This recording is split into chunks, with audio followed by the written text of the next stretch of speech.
Sammitda O'zbekistonning ishtiroki xalqaro maydonda yurtimizning nufuzi kundan kunga oshayotganligini yana bir bora namoyon etyapti.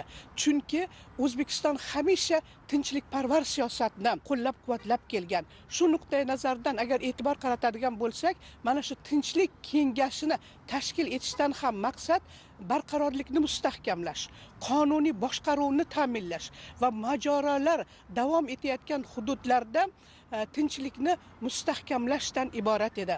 Bu esa bizning tashqi siyosat sohasidagi prinsiplarimizga to'la mosligi bilan ham ajralib turadi.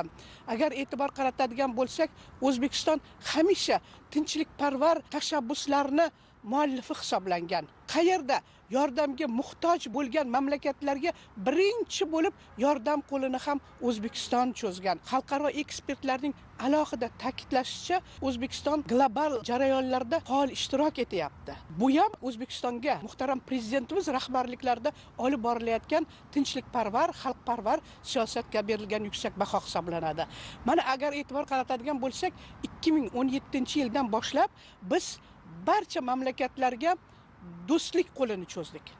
Xalqaro aloqalarimizni mustahkamlashga xizmat qiladigan qator uchrashuvlar, sammitlar o'tkazildiki, buni albatta jahon jamoatchiligi ham tan olyapti. Birgina o'tgan yili 43.1 milliard dollarlik investitsiya O'zbekistonga kirib keldi. Bu ham nimaning sharofati? Biz xalqaro maydonda mamlakatlar bilan tinchlik aloqalarini, hamkorlik munosabatlarini yaxshilayapmiz. Shuning uchun ham mamlakatimizga investitsiya kirib kelyapti. Ishonchli do'st, ishonchli hamkor sifatida ham bizga intilishyapti. Amerika bilan munosabatlarimiz ham yangi bosqichga ko'tarilganligini biz alohida qayd etamiz. Xalq xo'jaligining hamma sohalarida bu hamkorlikni mustahkamlanganligini ko'rishimiz mumkin bo'ladi. Nodir metallar qazib olish, tomchilatib sug'orish texnologiyalarini joriy etish, samolyotlar, soya, dukkakli o'simliklar va paxta yetkazib berish bo'yicha ham shartnomalar imzolagan.